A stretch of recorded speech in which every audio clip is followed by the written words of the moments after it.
السلام علیکم جی کے اسپرنگ کے معزز دوستوں، جیسا کہ آپ جانتے ہیں کہ خلافت راشدہ کے زمانے کے بعد مسلمانوں کی آپس کی فرقہ بندی اور آپس کی لڑائیوں کی وجہ سے اسلام کو جو نقصان پہنچا ہے اس کا خمیازہ ممکن نہیں، اور آج بھی اسی فرقہ بندی کی وجہ سے اسلام کو جو نقصان پہنچ رہا ہے ناقابل تلافی ہے۔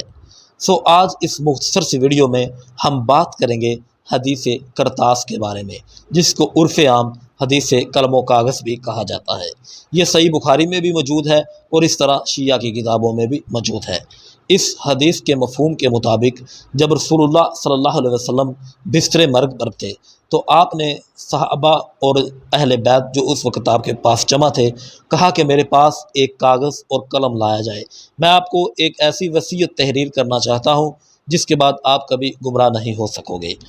تو اس وقت رسول اللہ صلی اللہ علیہ وسلم شدید علیل تھے، تو حضرت عمر نے روک دیا کہ دین تو مکمل ہو چکا ہے، لہٰذا رسول اللہ صلی اللہ علیہ وسلم کی طبیعت ٹھیک نہیں تو یہ کام نہ جائے۔ لیکن کچھ صحابہ جو کہتے تھے کہ رسول اللہ صلی اللہ علیہ وسلم کے آرڈر کو فالو کیا جائے، وہ آپس میں ایک دوسرے سے باتوں میں جھگڑنے لگے۔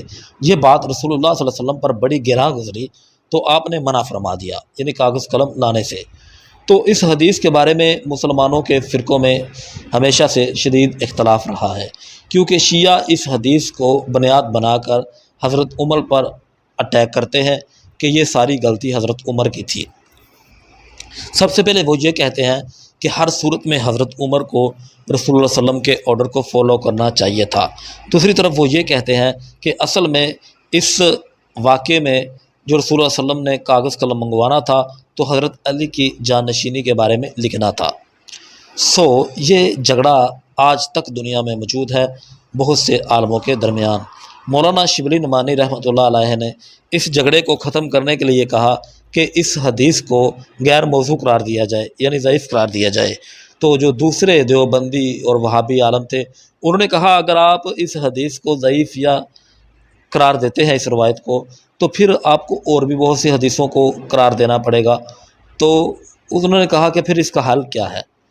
تو مولانا شبلی نعمانی نے کہا کہ اگر آپ اس حدیث کو نامکمل قرار نہیں دیتے تو پھر آپ حضرت عمر کو اس عدالت سے بری نہیں کروا سکتے، یعنی حضرت عمر کی غلطی بنتی ہے کہ انہوں نے رسول اللہ صلی اللہ علیہ وسلم کے آرڈر کو فالو نہیں کیا۔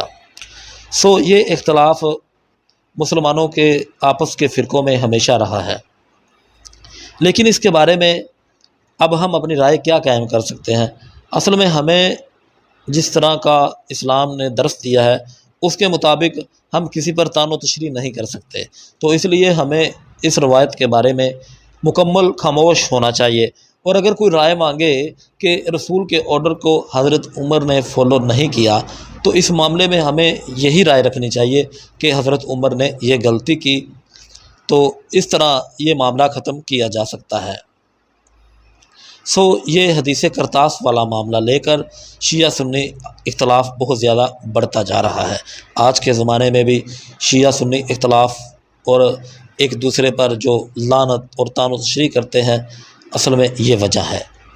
ناظرین، ہمیں کسی بھی ایسے جھگڑے میں پڑنا نہیں چاہیے، ہمیں ایک نیوٹرل مقام پر کھڑے ہو کر سوچنا چاہیے اور دیکھنا چاہیے، اور صحابہ کے معیار کو بھی سامنے رکھنا چاہیے۔ والسلام۔